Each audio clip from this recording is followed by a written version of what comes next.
Hello বন্ধুরা, এই দেখো আজকে আমার কোনো কাজই হয়নি। আজকে ব্লাউজ দিতে যাব হলো, কিছু মাল বাকি ছিল, তাই আগে সকালে উঠে ওই মালগুলো কমপ্লিট করে নিলাম। তারপরে মেয়েকে স্কুলে নিয়ে গেলাম, মেয়ের আজকে পরীক্ষা ছিল।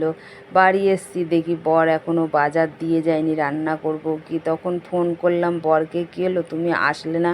বললো আমার দুবার আজকে টায়ার লিক হয়ে গেছে, চারিদিকে সব প্যান্ডেলের কাজ হচ্ছে, রাস্তায় সব পেরেক পড়ে রয়েছে বলে, তাইতে একটু দেরি হবে। তারপরে কি করব, ঘরে কিছু মাল ছিল সেইগুলোকে আমি সেলাই করতে বসলাম। তারপরে দেখি 12টা বাজে, বর এসছে এখন। 12টার সময় কি মাল না দিতে গেলে ওদের কারখানা বন্ধ হয়ে যাবে, তাই রান্না না করে তারপরে ইয়েতে গেলাম, মালটা দিয়ে আসলাম। দিয়ে এসে এখন আসার সময় বাজার করে নিয়ে এসছি। নিয়ে এসে এবার বাড়িতে এসছি, তখন 1টা বাজে। তখন কি করব, আগে জল থাকবে না বলে চান করে পুজো দিয়ে নিলাম। পুজো দিয়ে এসে যে এখন রান্না করতে বসলাম।